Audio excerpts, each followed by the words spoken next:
1990ஆம் ஆண்டு நாசாவோட Magellan spacecraft Venus பிளானட்டோட டேட்டா வந்து கலெக்ட் பண்ணியிருக்கு. அந்த டேட்டா மூலம் நாசா வந்து இப்போ ரீசெண்டாக என்ன கண்டுபிடிச்சிருக்காங்கன்னு பார்க்கறதுக்கு முன்னாடி இந்த வீனஸ் பிளானட் நமது சூரியன்லேருந்து எவ்வளோ டிஸ்டன்ஸில் வந்து அமைஞ்சிருக்குன்னு ஃபர்ஸ்ட் அதை பார்த்துருவோம். வீனஸ் பிளானட் நமது சூரியன்லேருந்து 108 மில்லியன் கிலோமீட்டர் டிஸ்டன்ஸில் வந்து அமைஞ்சிருக்கு. வீனஸ் பிளானட் நமது சூரியனை ஒரு முறை சுற்றி வருவதற்கு 224 நாட்கள் வந்து எடுத்துக்குது. வீனஸ் பிளானட்டோட ரேடார் டேட்டாவை நாசாவோட மெக்கல்லன் ஸ்பேஸ் கிராஃப்ட் வந்து கலெக்ட் பண்ணியிருக்கு. அந்த டேட்டா மூலம் நாசா வந்து இப்போ ரீசெண்டாக மாடர்ன் டெக்னாலஜியை பயன்படுத்தி வீனஸ் பிளானட்டின் தரைக்கடியில் 45 கிலோமீட்டர் நீளம் உள்ள லாவா டியூப் ஹேலோ டனலை நாசா கண்டுபிடிச்சிருக்காங்க. இது எப்படி உருவாயிருக்கு அப்படின்னு கேட்டீங்கன்னா நாசா வந்து என்ன சொல்றாங்கன்னா, கோடிக்கணக்கான ஆண்டுகளுக்கு முன்பு வீனஸ் பிளானட்ல இருந்த வால்கனோ எராப்ட் ஆயிருக்கு. அதனால வீனஸ் பிளானட்டோட மேற்பரப்புல லாவா ரிவர் போல ஃப்ளோ ஆயிருக்கு. பின்பு அந்த லாவா குளிர்ந்து பாறைகளாக மாறி இருக்கு.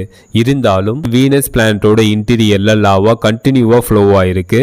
பின்பு லாவா கம்ப்ளீட்டா ட்ரெயின் அவுட் ஆனதுக்கு அப்புறம் ஹேலோ டனல் லாவா டியூப் உருவா